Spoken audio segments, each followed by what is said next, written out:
जंगल में पिंकी चिड़िया अपने शोहर नीलू चिड़े और अपनी सास नीलम के साथ रहती थी। पिंकी चिड़िया बहुत नेक दिल थी। वो अपनी सास और शोहर का बहुत ख्याल रखती थी। पिंकी चिड़िया और नीलू चिड़े की शादी को काफी अरसा हो गया था, मगर उनकी कोई औलाद नहीं थी। पिंकी चिड़िया भी इस वजह से बहुत परेशान और उदास रहती थी। रात का वक्त था। पिंकी अपने घोंसले में जाग रही थी और बहुत परेशान थी। ऐसे में नीलू चिड़े की आंख खुली। उसने पिंकी को देखा और कहा, क्या हुआ पिंकी, अभी तक सोई नहीं तुम?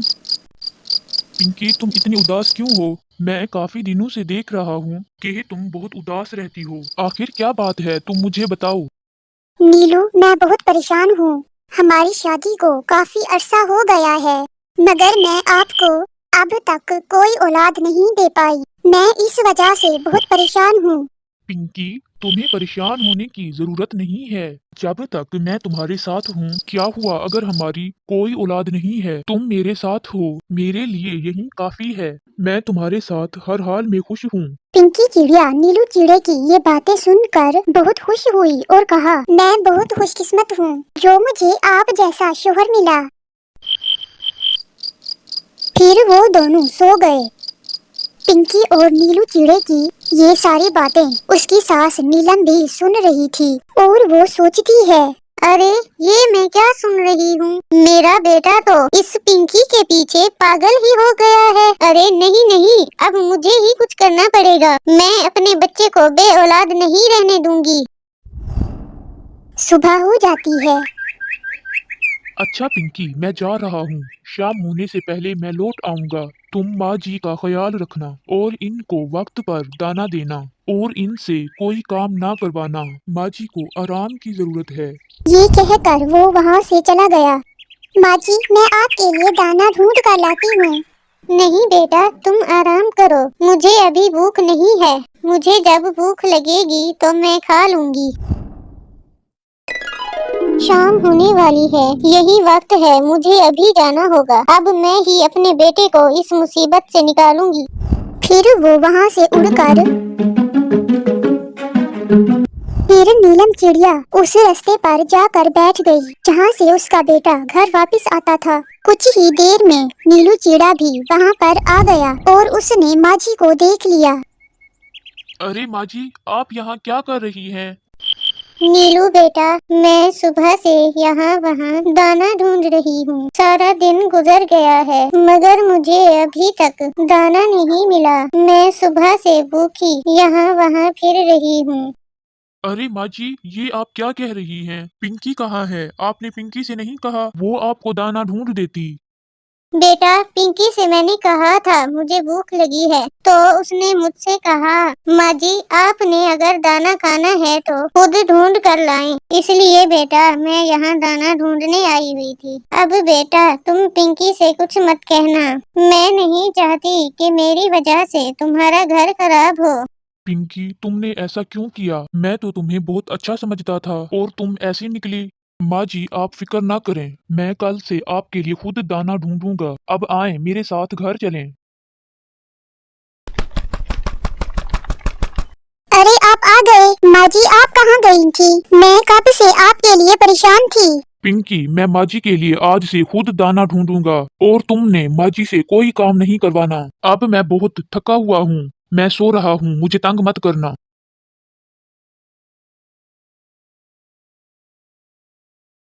माँ जी बेटा मैं भी सो रही हूँ। पिंकी को अंदाजा हो गया था कि उसका शोहर उससे नाराज है, मगर उसे ये खबर नहीं थी कि हुआ क्या है। रात का वक्त था। पिंकी और नीलू दोनों को नींद नहीं आ रही थी। वो दोनों सोच रहे थे, आखिर इन्हें हुआ क्या है? इन्होंने कभी मुझसे ऐसे बात नहीं की।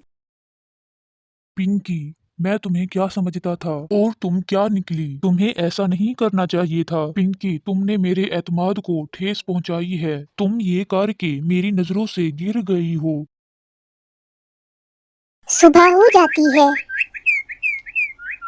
क्या आप मुझसे नाराज हैं? माँ जी, मैं 2 दिनों के लिए जंगल से बाहर जा रहा हूँ। आप अपना ख्याल रखिएगा। ये कहकर वो वहाँ से चला गया। अब पिंकी बहुत परेशान थी। उसे नहीं पता था कि माँ जी ने नीलू चिड़े के दिल में उसके लिए जहर भर दिया था। माँ जी, इन्हें हुआ क्या है? आखिर ये मुझसे बात क्यों नहीं कर रहे?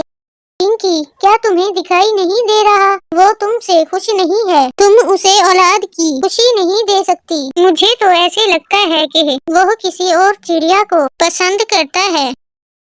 माँ जी की ये बातें सुनकर पिंकी बहुत परेशान हो जाती है। अब तुम देखना पिंकी, मैं क्या करती हूँ। 2 दिन के बाद शाम होने वाली थी। नीलू बेटा अभी आता ही होगा, मुझे अभी जाना होगा।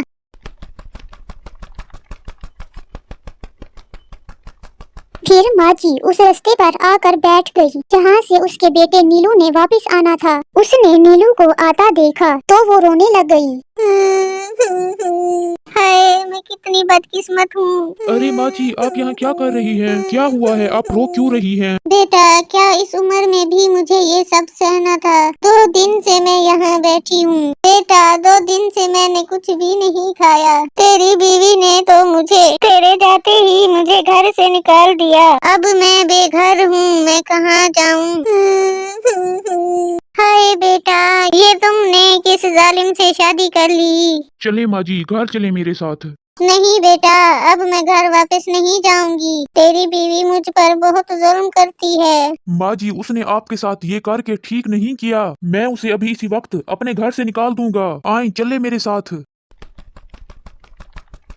पिंकी, अभी इसी वक्त यहाँ से चली जाओ। मैं तुम्हारी शक्ल भी नहीं देखना चाहता। अब मैं तुम्हें और बर्दाश्त नहीं कर सकता। ना तुम अंडे दे सकती हो और ना तुम बच्चे निकलवा सकती हो। और तुम होती कौन हो मेरी माँ को घर से निकालने वाली? ये मेरा घर है, निकल जाओ यहाँ से। और दोबारा कभी अपनी शक्ल मत दिखाना। सुना नहीं तुमने? जाओ यहाँ से। पिंकी ये समझती है कि उसका शोहर किसी और चिड़िया को पसंद करता है और अब वो इसके साथ नहीं रहना चाहता। ये सोचकर पिंकी चिड़िया वहाँ से चली जाती है। पिंकी चिड़िया को जाते हुए देखकर माँ जी बहुत खुश हो जाती है। कुछ दिनों के अंदर ही माँ जी अपने बेटे नीलू की शादी रानी चिड़िया से कर देती है। शादी के अगले ही दिन जंगल के तमाम पक्षी रानी चिड़िया से मिलने के लिए आए हुए थे। अरे वाह रानी, तुम तो बहुत खूबसूरत हो। नीलू भाई कितना खुशकिस्मत है कि उसकी दोनों बीवियां ही बहुत खूबसूरत हैं। अरे बहन, आपको पता नहीं, अब मैं ही उनकी इकलौती बीवी हूँ। उनकी पहली बीवी तो उन्हें बच्चे नहीं दे सकती थी, इसीलिए नीलू ने उसे निकाल दिया। और मैंने ये भी सुना है कि वो मेरी सास पर जुल्म भी करती थी। रानी बहन, आपको तो हकीकत का पता ही नहीं है। फिर टीना चिड़िया ने रानी चिड़िया को सारी बात बताई कि कैसे माँ जी ने साजिशें करके पिंकी को घर से निकलवाया। रानी चिड़िया ये बातें सुनकर बहुत हैरान हो जाती है। फिर रानी चिड़िया अपने शोहर के पास आ जाती है और फिर सारी बात नीलू चिड़े को बता देती है। हकीकत जानकर नीलू चिड़े को बहुत सदमा पहुंचता है। वो माँ जी की तरफ देखता है और कहता है, माँ जी, मुझे शर्म आती है कि आप मेरी माँ हो। आप इतनी जालिम कैसे हो सकती हो? आप पिंकी और मेरे साथ ऐसा कैसे कर सकती हैं? आपको शर्म आनी चाहिए। आपने मेरी आपसे मोहब्बत का गलत इस्तेमाल किया है। आपको शर्म आनी चाहिए। रानी, तुम कितनी अच्छी हो। तुम अगर चाहती तो ये सब मुझसे छुपा सकती थी, मगर तुमने मुझे बताया। ये सब करके तुमने मुझ पर और पिंकी पर एहसान किया है। मुझे तुम पर फख्र है कि तुम मेरी बीवी हो। रानी, मैं पिंकी को लेने जा रहा हूँ। अगर तुम्हें एतराज ना हो तो। नहीं, मुझे कोई एतराज नहीं है। अब आप जाएं और पिंकी को यहाँ ले आएं। फिर वो पिंकी को ढूंढने के लिए चला जाता है। आखिरकार नीलू चिड़े को पिंकी चिड़िया मिल जाती है। वो पिंकी चिड़िया से माफी मांगता है। फिर पिंकी चिड़िया भी उसे माफ कर देती है। फिर वो दोनों घर की तरफ रवाना होते हैं।